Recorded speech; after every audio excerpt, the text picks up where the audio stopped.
Clark the Shark by Bruce Hale.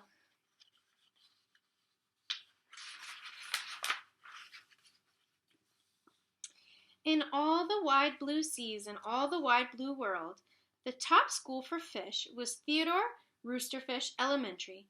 And of all the fish at Theodore Roosterfish Elementary, the biggest and the strongest was Clark the Shark.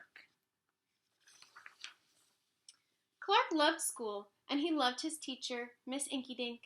He loved to play upsy-downsy and spin-a-majig with his friends. Clark loved his life. "School is awesome!" shouted Clark the Shark. "Less shouting, more reading," said Miss Inkydink.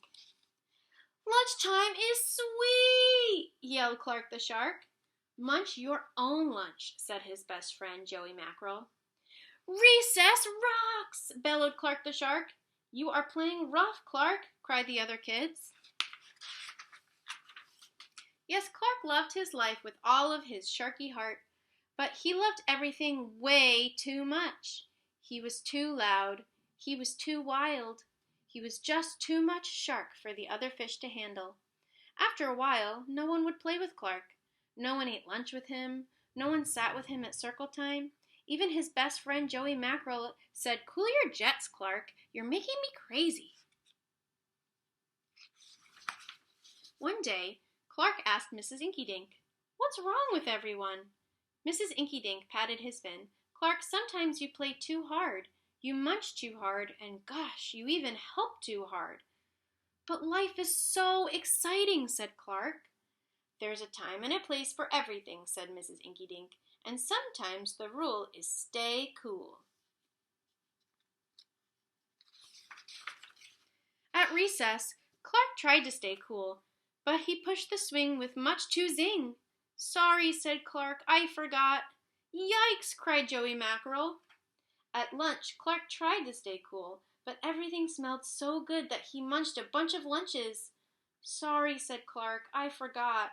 "We're starving," said his friends.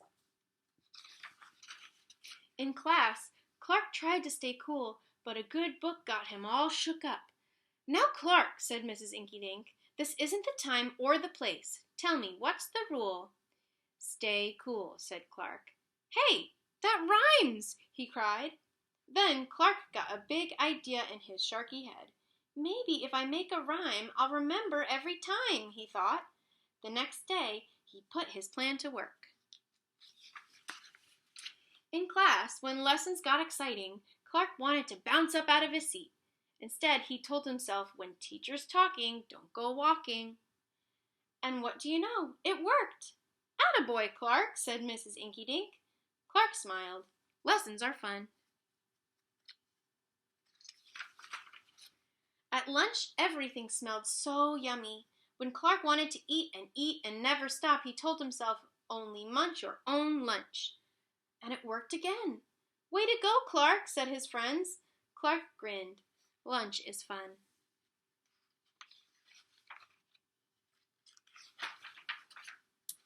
At playtime, Clark told himself, "Easy does it, that's the way. Then my friends will let me play." And playtime was fun. Once more, Clark loved his life. But then a shadow fell across the playground. A ginormous shadow with tentacles galore. "It's a new kid, and he looks scary!" cried Joey Mackerel. "Swim for your lives!" The squid squashed the slide, and it snapped off the swings. "Oops, my bad," said the new kid. "Wait," said Clark. "He just wants to play. Let's find a way." And he swam at the new kid with all his might. Clark played harder than he had ever had before, upsy-downsy and spin-a-majig. Why, he even made a new game, Tail Wumpa-Lumps. "Wow, that was fun," said the new kid breathlessly, and he settled down. "If you want to come to school, you've got to stay cool," said Clark. "That's right, Clark," said Mrs. Inkydink, "and thanks for taking care of our new classmate, Sid the Squid." "Hooray for Clark the Shark!" everyone cheered. That night, Clark's mother asked, "What did you learn at school, dear?" "There's a time and place for everything," Clark said. "Sometimes you stay cool. But sometimes a shark's gotta do what a shark's gotta do." The end.